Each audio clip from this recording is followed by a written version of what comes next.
Well, good evening, everybody. My name is Debbie Singizer, and I am the Director of Board Services at the Vermont School Boards Association.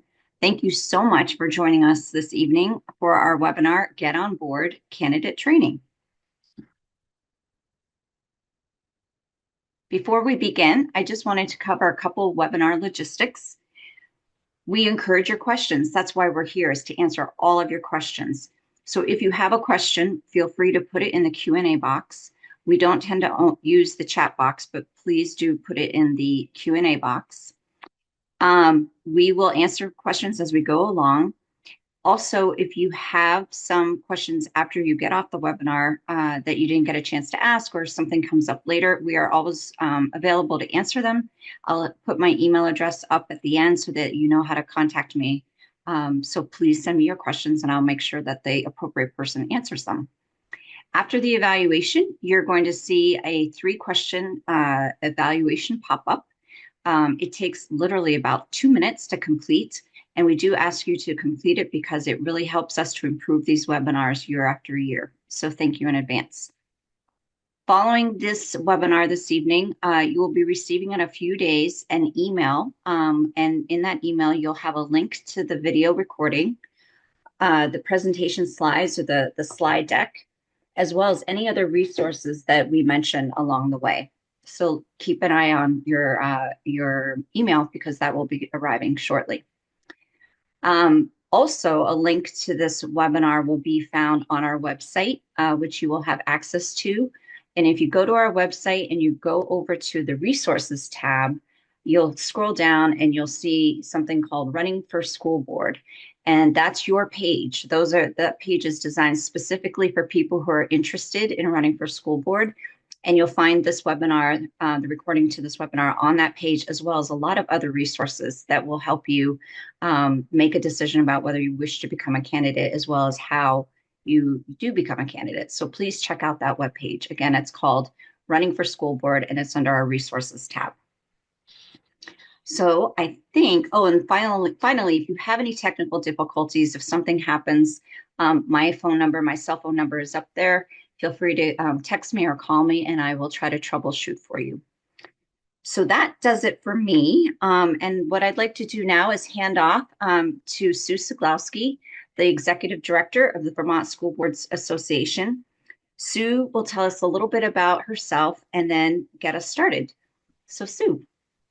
Thank you so much, Debbie, and thank you to those of you who are joining us tonight. I'm really happy that you are interested in running for school board, and if you decide to serve, you would be joining a dedicated group of more than 850 individuals who serve their communities and support student success throughout Vermont. Prior to joining the Vermont School Boards Association, I was a school board member myself for 13 years. I served on the Meadowy and the Paulet school boards and as the chair of the Bennington Rutland Supervisory Union Board. I grew up in the small town of Rupert, Vermont, where I began my education in a one-room schoolhouse. That building is now the town library. I am a third-generation school board member. My father and my grandfather were school board members also. And the opportunity to serve my community in this way was something that I really always wanted to do. So I'm happy that I had a chance to do it. During my time serving as a school board member, I came to realize how important public education is to building strong communities and a healthy democracy. So this evening, this is how our webinar will go. First, I will provide you with some information about what school board service is and, should you decide to run, what you need to do.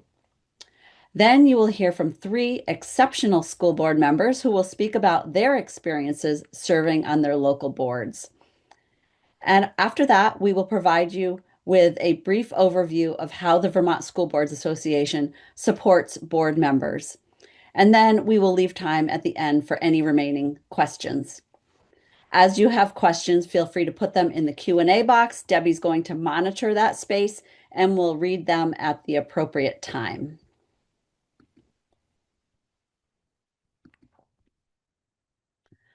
First, let's take a look at what a board's responsibility is.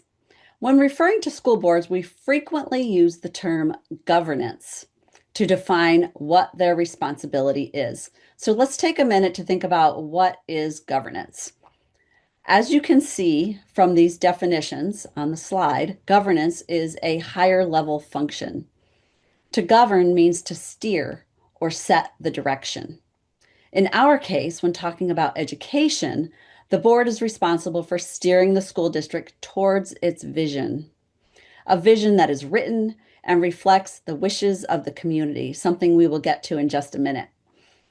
By governing well, a board helps the district stay true to its vision and mission, to honor its purpose, and to answer the most critical of questions, why?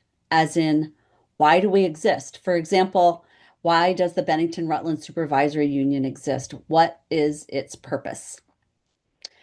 An effective board focuses on its governance responsibility while leaving the management or day-to-day operations of the district to the superintendent. So in terms differentiating responsibilities in a school district, the board is responsible for the governance of the district or steering it, while the superintendent is responsible for the management of it, handling the day-to-day operations. Another way to think of this distinction is that boards assure that schools are well run, but they don't run them. Should you become a school board member, you will see this saying again. The VSBA goes over the differences between governance and management and the respective roles and responsibilities of the board and the superintendent during the training we do with new board members each spring. So we will leave it there for now and move on. The role of the school board. The board acts as a trustee on behalf of the community to provide oversight of public education in the district. As trustee, it stands in for the community, holding itself accountable so it answers to the community for its own performance. Its job is to ensure that these three things happen. One is that every student in the district has access to high quality education. Two, that the taxpayers get a good return on their investment. And three, that the district operates efficiently, effectively, and ethically, which is important for many reasons, not the least of which is that it builds trust between the board and the community. So the next logical question is how? How does a board ensure that these three things happen? Keeping in mind that its primary responsibility is governance, or making sure the district is staying on course towards its vision.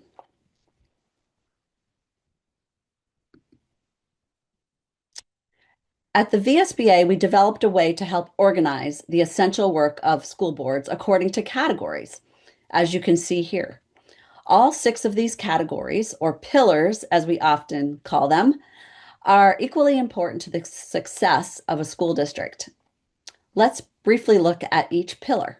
Again, should you become a school board member, a deeper dive will happen during your new board member orientation. This orientation, or onboarding, as some boards describe it, is typically done by the board chair and the superintendent. And also, the VSBA offers 2 virtual sessions for newly elected board members in the spring, which we encourage you to attend. As you can see here, the first pillar is to engage the community and establish a vision.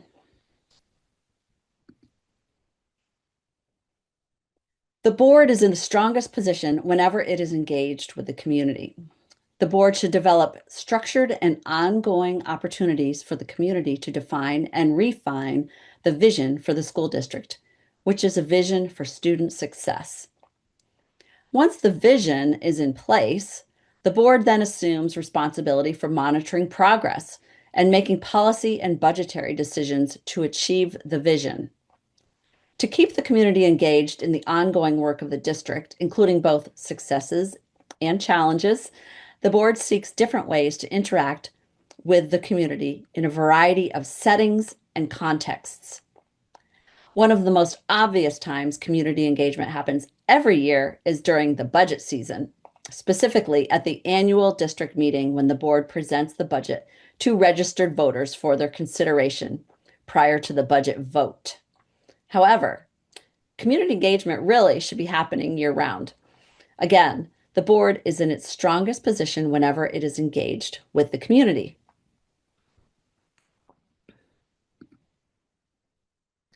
The second pillar of essential board work is policy.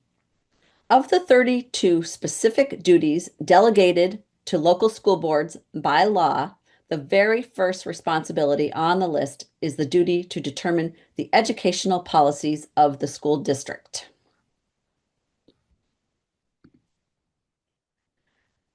The development, monitoring, and updating of school district policies is an essential role of a school board. The board must ensure the district not only achieves educational results for students, but does so in a manner that complies with the law and meets community expectations. Remember that visioning pillar we just went over? One of the ways the board does this is by adopting policies that are aligned with the values of the community on whose behalf the board serves. Remember the idea of trusteeship? The board stands in for the community and is accountable to it.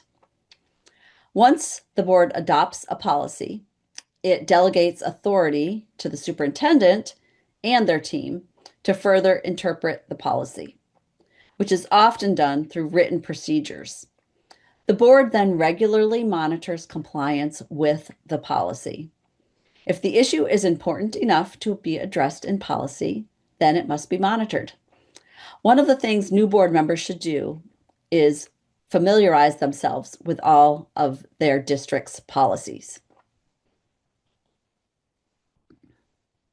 Moving on, the third pillar is the board and superintendent partnership. And perhaps one of the most important decisions a board makes is to hire a qualified superintendent to lead and manage education in the district or supervisory union. Remember, boards provide oversight. They do not manage day-to-day operations of the school system. Vermont law designates the superintendent as the chief executive officer for the supervisory union or supervisory district.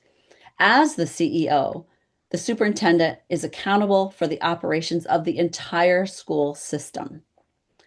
The board-superintendent relationship is pivotal to the success of a school district.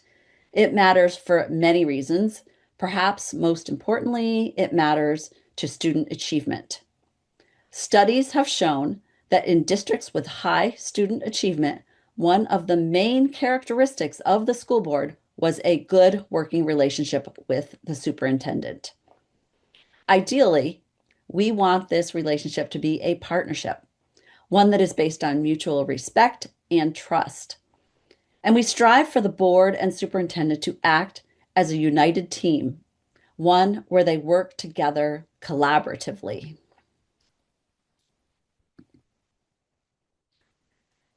Here is a breakdown of the roles of the board, the superintendent, and the principal. Clarity of roles is very important to the success of a district. The different parties need to understand their respective roles so they can do the job that is expected of them and stay out of each other's lanes. The Vermont Agency of Education has a very good handout that delineates in much greater detail the roles and responsibilities in Vermont school systems, from the board to the superintendent and the principal. The document is linked at the bottom of this slide, and I would suggest that you take a look at it when you have some time. The fourth pillar is budget and financial oversight. Boards have two important roles here. First, assuring the education system has adequate resources to achieve its mission and goals. And second, providing high-level financial oversight to assure that the resources are properly managed on behalf of taxpayers.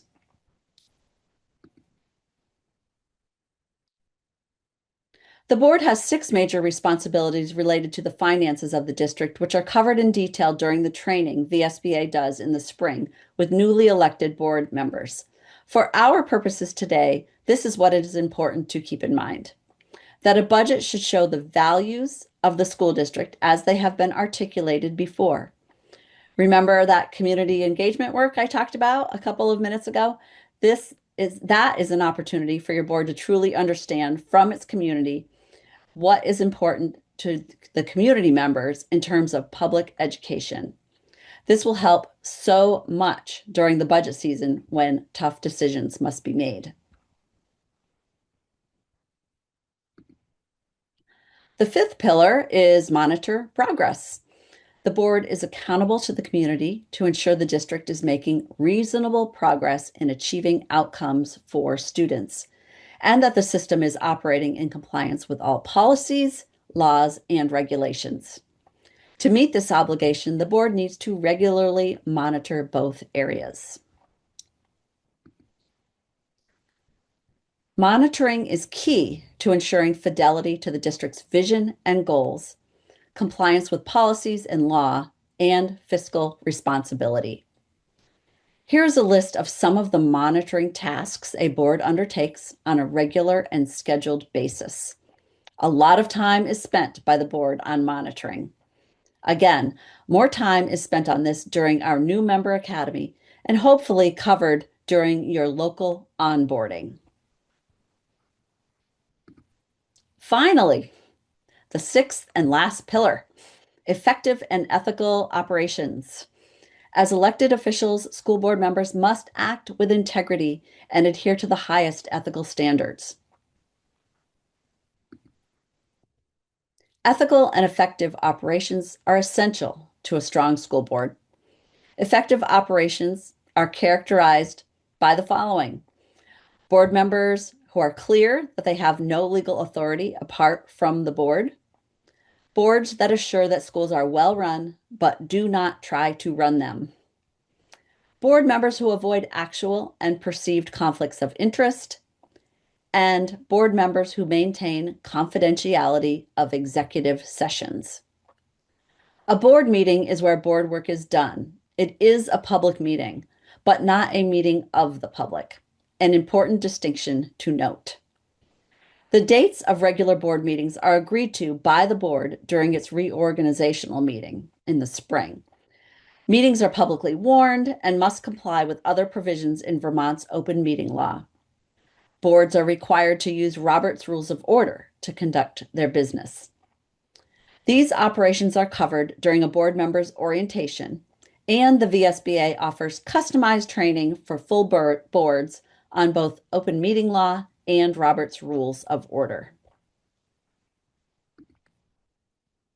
And that's it in a nutshell. Those are the 6 main categories or pillars of school board's essential work.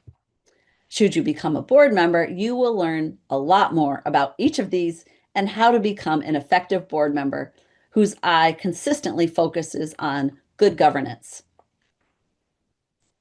Are there any questions before we move on to how you become, how you run for school board? I see no questions in the Q&A box at this point, Sue.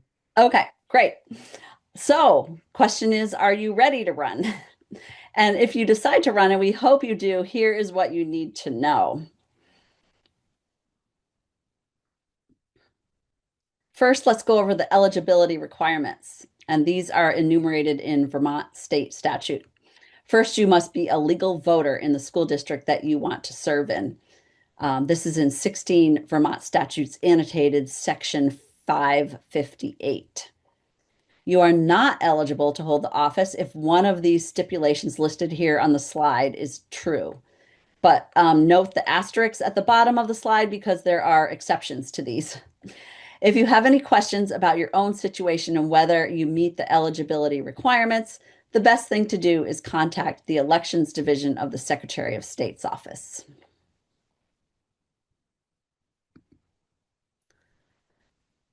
There are 2 ways to become a candidate, and it really depends on how your school district conducts elections. For those that use the Australian ballot, there are steps that must be followed. So step 1 is visit the Secretary of State's Election Division website, where you can find information for candidates and a blank petition and a consent of candidate form. These two forms can be downloaded from the website address given here on the slide. Step 2, fill out the consent of candidate form, which is basically a few questions about where you live, contact information, and how you would like your name to be listed on the ballot. Step 3, pay close attention to the seat you are running for. And this is very important because the number of signatures required on your petition is tied to the position, a District 1 or an at-large position. So here's a tip if you're not sure about that. It's always a good idea to get a couple of, well, first tip is that it's a good idea to get a couple of extra signatures just in case some of the signatures you collect are invalid. But if you're not sure about whether what position your petition is tied to, it's good to get in touch with the superintendent's office, and they can often help you. So submitting the filing deadline for petitions for nomination and the consent of candidate form is the 6th Monday preceding the day of the election, no later than 5 p.m., which this year is Monday, January 26th. Don't be late in submitting because no exceptions are made. However, you could also launch a write-in campaign if the date for submitting petitions has passed. A couple other things to note here. School districts with charters may have different petition requirements, so check with the central office on those. That's the superintendent's office. If you have questions, again, about how your district conducts elections, the superintendent's office, and specifically the administrative assistant to the superintendent, is a great resource. The staff are usually aware of open seats and knowledgeable about the elections process. And town clerks are also often a very helpful resource.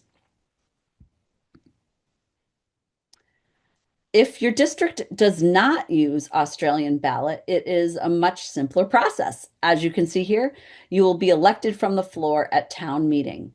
You will need to ask someone to nominate you from the floor. So that does it for how to become a candidate. We went through this rather fast. Are there any questions?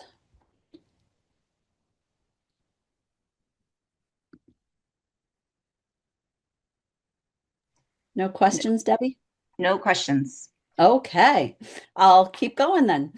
Now we're going to move on to our panel. And I'm sure you're going to find this part probably the most interesting. We are fortunate to have with us this evening 3 current school board members from around the state with a lot of experience to share with you. Let me introduce them to you first, and then each person will present for about 5 minutes. We have asked them to touch on a few topics, including their length of service, why they initially decided to run for school board, is serving on the school board the same or different from what they expected, what has pleasantly surprised them about school board service, and if someone is interested in learning more about what their local school board does, what would they suggest that individual do to learn more? So now let me introduce you to our panelists in the order that they will be speaking. First, we have Bart Bazzaio. Bart is a member of the Lamoille North Modified Unified Union School District Board, and he also serves on the Lamoille North Supervisory Union, located in central Vermont. Bart also serves on the VSBA board. Then we have Kelsey Root Winchester, chair of the Blue Mountain Union School District and a member of the Orange East Supervisory Union Board, which can be found in eastern Vermont. And third, we have Marlon Verasamy, vice chair of the Essex Westford School District Board, located in eastern Chittenden County. As a reminder, please put your questions for the panelists in the Q&A box. If you'd like to direct your question to one of the speakers, indicate which one, please. And Bart, I'm going to hand it over to you to get us started. Welcome, and thank you very much for being here. Thank you, Sue. So again, my name is Bart Bazzaio. I serve on the Lamoille North Modified Unified Union School District School Board. as a representative of the town of Waterville, a small town in Lamoille County. Lamoille North has two districts, one K6 district, which is inclusive of the towns of Hyde Park, Johnson, Eden, Belvedere, and Waterville, and also one secondary high school district that includes those towns plus Cambridge. I've been serving as a board member since 2018, so roughly 8 years now, almost 8 years now. And the key reason for me deciding to become a school board member is really because I personally benefited from a strong public education as a native Vermonter growing up in South Burlington, Vermont. I feel really strongly that I would not be where I'm at today without that strong public education foundation. And serving on my school board was one way that I found I could give back to my community and also the state of Vermont. But my first involvement in school board and those operations really came during Act 46 consolidation discussions, many years ago now. My community was facing a real possibility of losing our local elementary school if we didn't consolidate. And I wanted to have a voice in that process. Interestingly, while I wasn't a fan of Act 46 itself, I actually supported my small town joining a larger merged board. I felt it was important to be at the table during such a critical transition for our community. And I was able to build a lot of credibility with my community as part of that debate. And then once I got involved, I realized how much impact school board service could have and stayed involved and engaged ever since. Today, I'm the sole representative for my town on our 19-person Lamoille North board. And as Sue mentioned, I serve as Central Vermont representative for the VSBA. And also for a year now, I've also served on the VSBA executive committee. In terms of whether or not the school board was same or different from what I expected, it was definitely different from what I expected. I think I heard somebody recently describe being on a school board as being at the dance, but not directly on the dance floor. And that really resonates with my experience. I came in not fully appreciating the extent of focus on oversight and governance versus the administration's role. There's a clear division between what falls under the board's purview, things like policy, budget approval, community engagement, and strategic direction, and what belongs to the superintendent and school administration, which is the actual implementation and daily operations. Understanding that distinction took some time for me to appreciate in my early days, but it's been really important for me being an effective board member to have a strong grasp of that. Also, I think when I joined, I had no idea the magnitude of change and issues we'd have to wrestle with. We've dealt with a pandemic, Act 127 around equity in education and adjusting the school funding formula. And then we've got a pretty big wave of education transformation that is upon us right now. So really had no idea that we were going to be facing this wave of change. But I think for me, it's been really good. And I'm intellectually curious and like to dive in and really understand like what this all means and try to have a position on this and bring that to my board and my community. In terms of what I've been surprised about during my board service, I've been pleasantly surprised by how much I've learned about what's really happening in our schools and how rewarding it has been to play a role in shaping education for my community's children. Even though I'm not on the dance floor, I have a much deeper understanding of the challenges and opportunities that our district faces. And I feel like I'm contributing to something meaningful that will outlast my time on the board. I've also been really surprised by how much I've grown personally through this service. I feel like it's brought benefits beyond just the school board.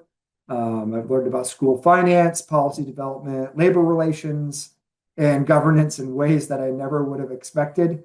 And it's made me a more informed community member and has given me skills that I can use in other areas of my life.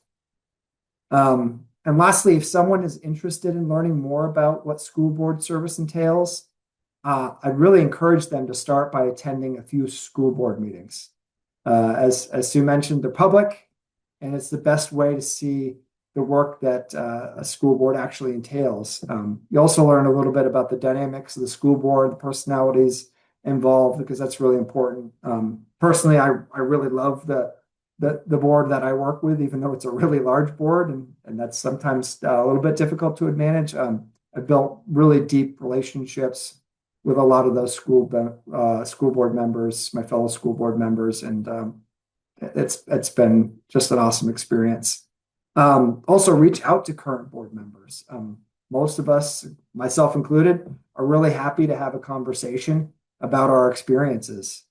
And then, obviously, shameless plug for the Vermont School Board Association. There's a ton of resources on that website.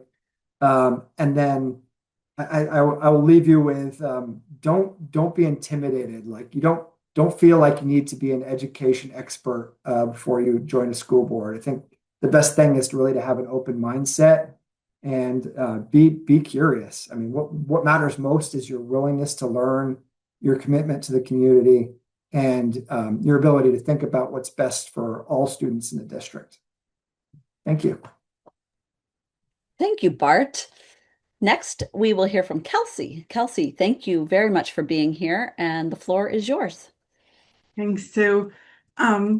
So I'm the chair of the Blue Mountain Union School District, which serves the towns of Wells River, Groton, and Reigate. And I'm also a member of the Orange East Supervisory Union, which covers 4 member districts, all the way from us in the north down to Thetford in the south. I've been on the board for 9 years. I had to stop and think about that a little. And why I became a school board member is I actually got a phone call from a board member who was looking to step down and needed somebody else from our very small town. And I'd been to a couple of meetings before that, but I'd never really even thought about being on the school board until she had given me the phone call. And the rest is history there. I've been on the supervisory union board for 2 years. And one of the things that serving on the school board is different than I expected. Well, I'm not sure I came in with a whole lot of expectations. It was right before Act 46, which Bart alluded to. The landscape has changed a lot. When I first joined our school district, we were our own supervisory district. So we were one school, one board, one superintendent, all in-house. And now we have a lot more partners. So that has changed a lot. But I've learned a lot about being on this, not just being on the school board, but how the school works, how our districts work, a lot more about how the Vermont legislature works, a lot more about open meeting laws and Robert's rules. I've now talked to my local town sometimes if they have questions about open meeting laws. And it's really just showing up to those meetings. I feel a lot more connected to not only the school, but the faculty, the students, other people, the community in large. When I first joined the board, I hadn't lived in this town too long, and now I can't go to the grocery store without running into folks, which is mostly wonderful. Gets interesting during budget season. They ask you questions, which I don't keep my spreadsheets with me at the store. But I think it's been really rewarding, and it's been a huge learning opportunity for me. For as far as somebody who's interested in getting on the board, I echo a lot what Bart said is, go to a meeting, talk to a board member. Again, that's the wonderful thing about how Vermont boards work is we're all regular people who have regular jobs. And so, we're community members, come and ask us questions, show up to a meeting. They're all public. Now, most of them are on Zoom. So if you can't come, especially in the winter, grab a Zoom link. And just ask. There's a great opportunities on the Vermont School Board Association website. But you're really asking questions, and it's suppose sometimes I think of it a little bit like having children of your own. There's never a perfect time to join the school board. But it's much needed and very rewarding. Thank you, Kelsey. Our third and last board member is Marlon. Welcome and thank you for being here, Marlon. Thank you so much, Sue. Appreciate. So my name is Marlon Versami. I am the vice chair of the Essex Westford School District. The district obviously makes up the town of Essex, also Essex Junction, and the town of Westford as well. I've been on the board 3.5 years. Just had a re-election this past spring, and I'm currently serving as the vice chair, which I was the clerk before that for a couple of years, and just became vice chair this past year. When I first decided to run, it was back in the fall of 2021, and it definitely was a very challenging time for all of us coming out of COVID. There's a lot of things going on nationally. It was definitely a very, very charged time, for us locally here in Vermont and across the country. And so my daughter, she is a graduate of our district. She graduated in 2021. So she was off at college, and there's a lot of things going on in our board.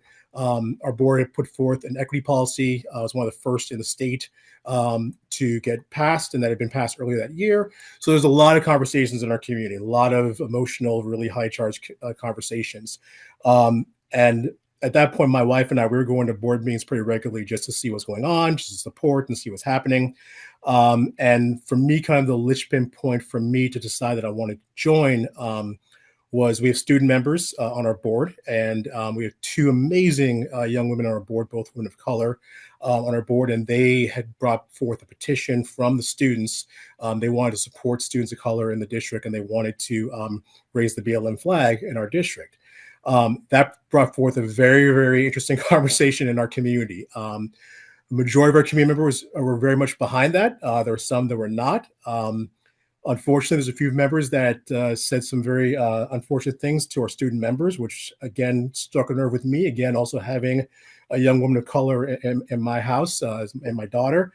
And the more I kind of talked about with other community members and talked with friends, and I had another friend who was thinking about running, I was like, one thing we always taught our daughter was that, again, if there's things you're passionate about, things you care about, you do the work. You go and you learn, you study, and you got to put yourself out there sometimes. And you do it in an honest and authentic way. And there's always going to be emotion involved, but you want to come prepared at all times. So again, I had to put my money where my mouth was, and if we teach her how to do that, I had to do the same thing. And so I felt it was time to run for the board.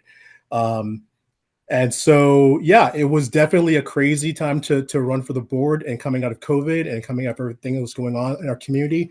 But it was, for me, it felt really good to be a part of something that was really giving back to the community, giving back to the school community.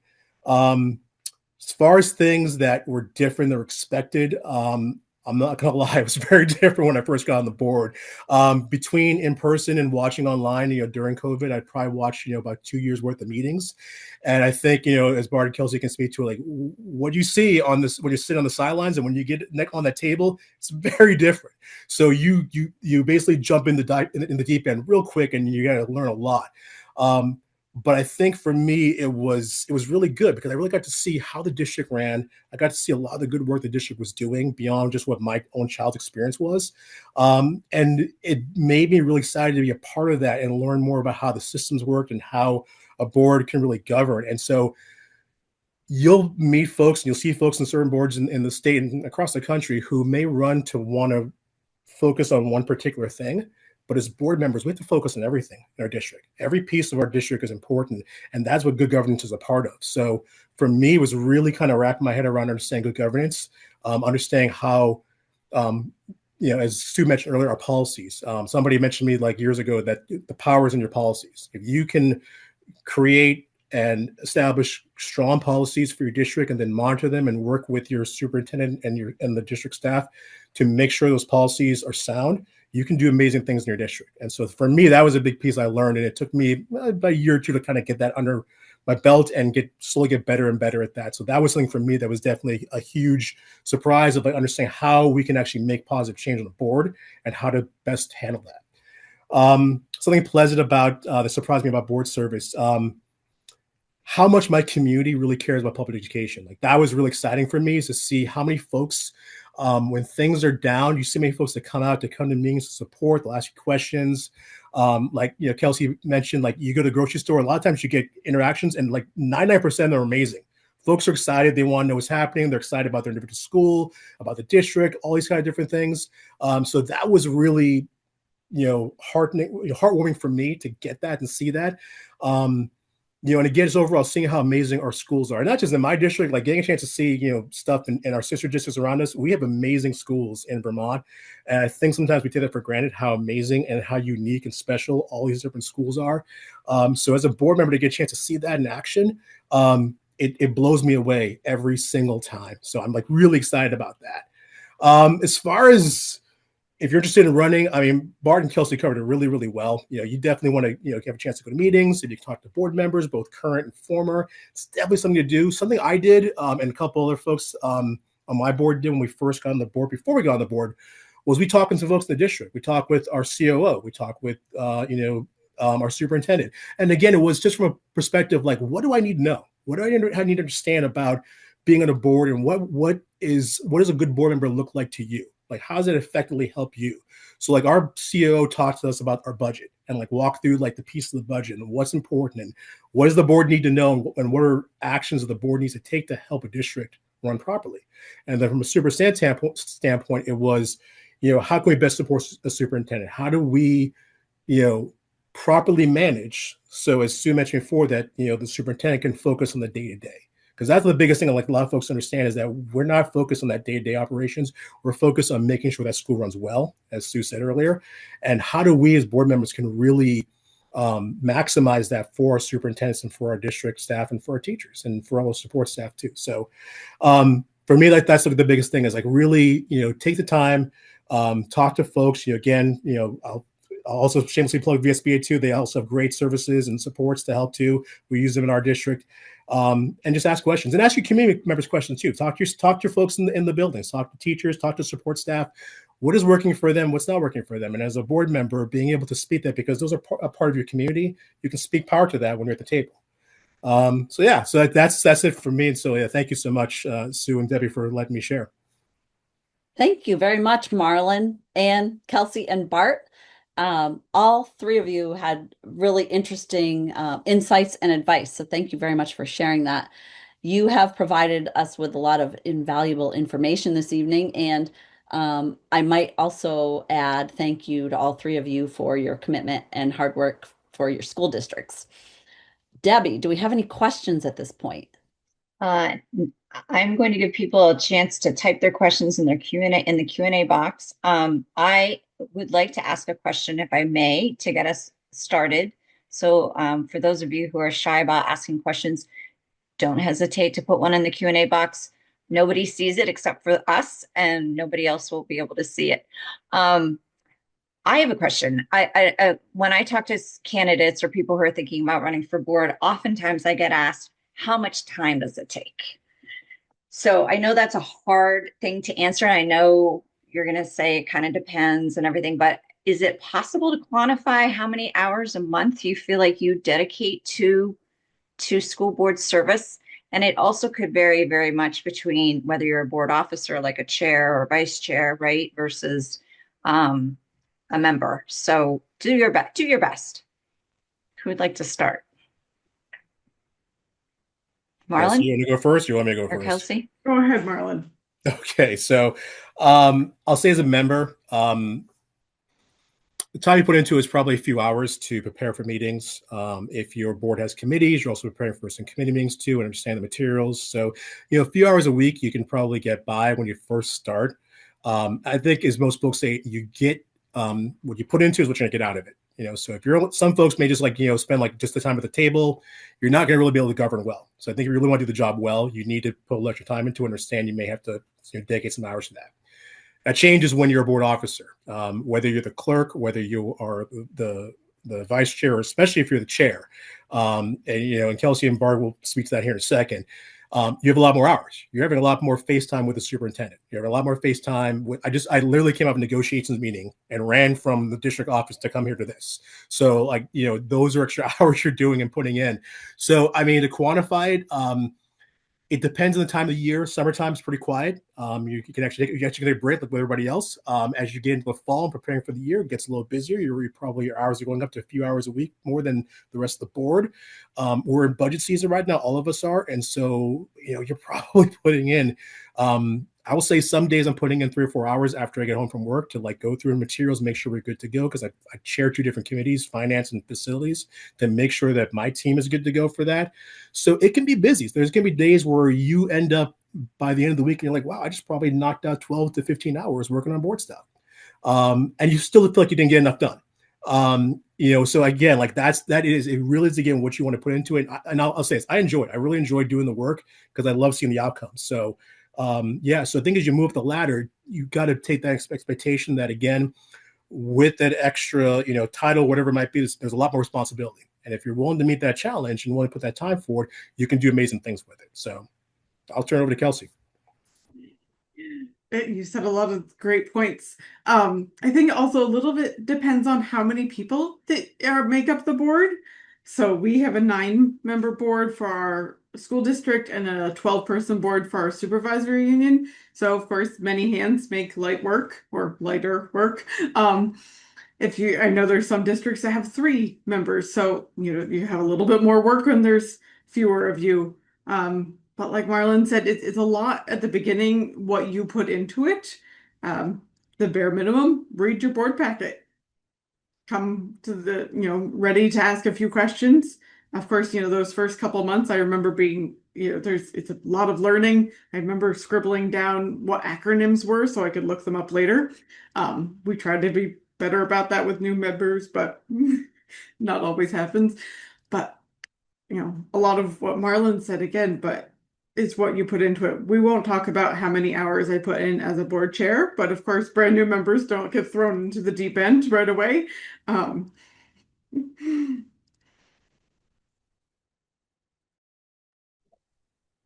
Anything to add, Bart? Yeah, I mean, I think Marlon and Kelsey did a great job. Obviously, a lot of variables, whether, how many committees you sit on, how many people on the board, whether you have in a clerk role. I've done that in the past, right? That's a big time commitment, or whether you're chairing certain committees or chairing the board. But I mean, it can vary, but I would say my personal experience where we did have we have a big board and spread the work around, especially when it comes to committee work. Maybe it's somewhere in the vicinity of 8 to 10 hours doing board germane work, and then maybe definitely a little bit more. There's weekly communications that come out from the VSBA, and as Marlon put out, like, it's really what you get out what you put in, and you can spend hours and hours and hours upon hours trying to like understand the legislative framework in Vermont, or what the key budget drivers are. I mean, there's a lot that's happening, but I think the communications are structured pretty well, where you can quickly digest like the really key points. So it's not hours going through that on a normal basis. Maybe it's a quick 15 minutes to really like understand the key salient points of what's going on a week-to-week basis. But that really ebbs and flows depending on the time of year, depending on whether is the legislature in session, is it budget season, all that stuff can obviously influence how much time is required. But it's well worth the investment, in my opinion. You get a good return on your investment. For sure. Yeah. There's a question. What is the hardest part about serving on your school board? The most challenging part?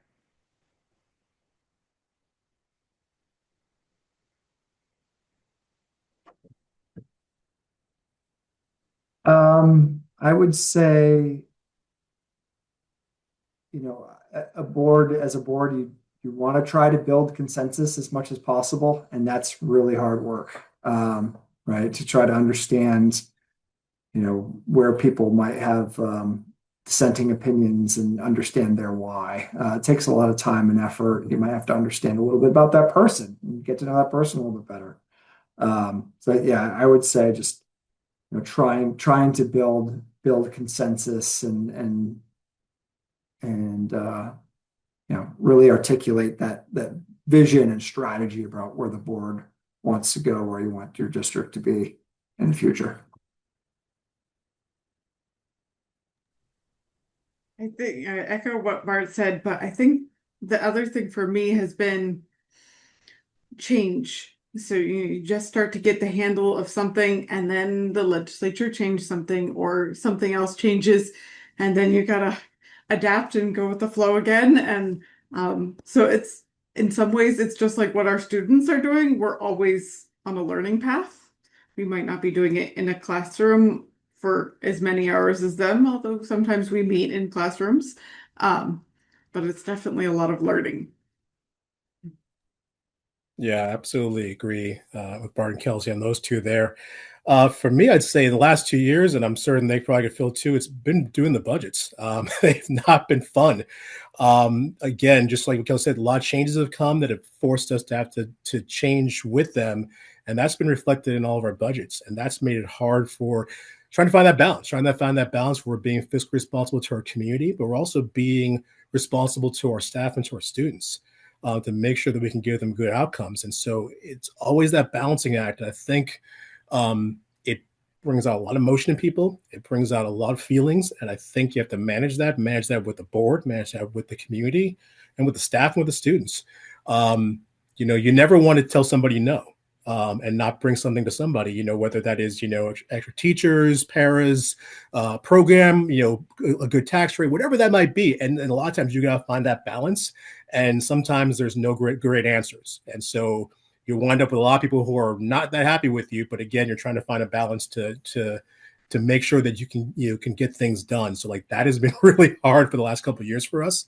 So yeah, I would say that was another thing that definitely you have to really have a thick skin, and we also got to be really listen to the community members, listening to the staff, listening to your superintendent, and then trying to really find that balance that's going to really bring great outcomes for your students, but also make sure that it's going to take care of your community as a whole. Here's a question. Do you get paid as board members? Other than reward and satisfaction? So I will say that there's a small board stipend that I receive, for serving on my board. It's a little bit more if it's the chair, but it's not, it's definitely not the reason that I serve. If you calculated kind of the rate per hour, it's probably relatively insignificant, but it's nice. It doesn't hurt when that check does show up in the mail, but it's certainly not the reason why I do it. Yeah, we do get a stipend, an annual stipend. It's a whopping $1,000. So for 30 plus meetings a year, it's it's amazing. But I think again, when you're doing this, you're not doing it for the money. I mean, it is nice to get a little something for it, and it does help. Like again, I think for like with families, like that may be single parents, or may have like different job obligations, that can definitely help out. But yeah, like I said, for a lot of it is you're doing it because you want to do it because you care, and like that's really a lot of what it is. Like I know it varies across the state, but like I say, that's where we're at for EWSD.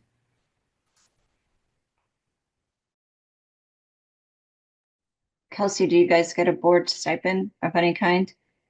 We do. We get the same as Marlon. We get $1,000, a little bit more for the chair. Yeah. But that is not why we're all there. Right. Right. It doesn't even really cover gas to get you to the meetings and back every year, does it? Or babysitters or anything. Yeah. Yeah, I know. That's what it's supposed to do, from my understanding. And because I do a lot of work with different school boards, I often find out what they earn or receive as stipends, and it does vary. I think the lowest I've ever heard is $500 a year. Oh, sorry, the lowest I've heard is zero. One district I know, they don't pay any stipend to the board. And the highest one I've heard so far is 2,000, I think. And that includes, I think, maybe the chair That would include a chair stipend as well. So yeah, not a significant source of revenue, but as you know, nobody's really doing it for that reason. So, but people often do wonder about that. Final question, and then I'm going to hand it back to Sue to close us out, or at least give us one more slide. If you were to describe an effective board member, what could you come up with 3 words to describe what an effective school board member is? 3 characteristics, 3 traits.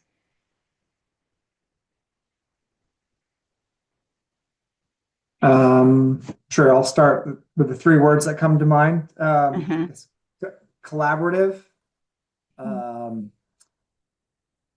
open-mindedness, and curiosity. Right? I think we have to be very, very curious as board members to understand what we don't know. There are a lot of different perspectives in the community, and we have to be curious as board members as to learn what those different community perspectives and goals and objectives are. Yeah, Bart grabbed my first word. I was thinking collaborative, but I'd say, to add on to that, I'd say, thoughtful, listener, communicator.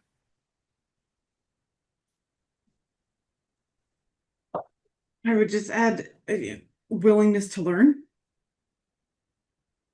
and willing to admit when you don't know things, and it's okay to figure it out and find places to get those informations. Great. And comfortable with asking questions, right? Lots of questions. 3 powerful words a board member can utter is, I don't know. And there's no shame in that at all. Because you will know, you'll just have to find out.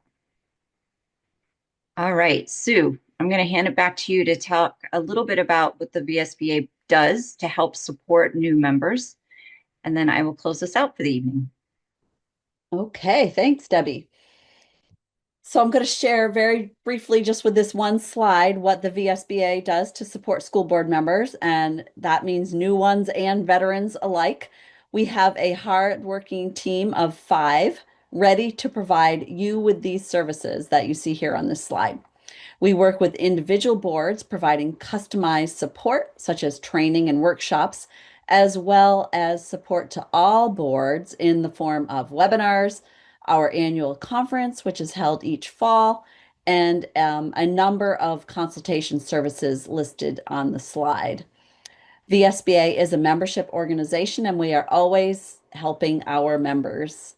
We look forward to getting to know those of you on this webinar, hopefully in the future. And thank you again to our panelists, Bart, Kelsey, and Marlon. And thank you to all of you who joined us tonight to learn more about school board service. I can't think of a better or more rewarding way to give your most precious resource, which is your time, than to public education in Vermont. Now I am going to hand this back to Debbie to close us out for the evening. Debbie. Thanks, Sue. So I put up, as I said at the beginning, here's my contact information. If you have any additional questions after we get off the webinar tonight, please reach out and ask me. We are always available. And I do want to remind you of that very important date, the filing deadline, which is, as Sue mentioned, January 26th, that Monday, 5 p.m. Make sure you get your petitions and your candidate forms submitted. Thank you all very, very much for joining us today. And thank you again to the 3 panelists for sharing their expertise and experiences with us. We do hope you'll give running for school board a serious consideration. And we look forward to helping you in the future. So have a good evening and happy holidays, everyone. Thank you. Thanks, guys.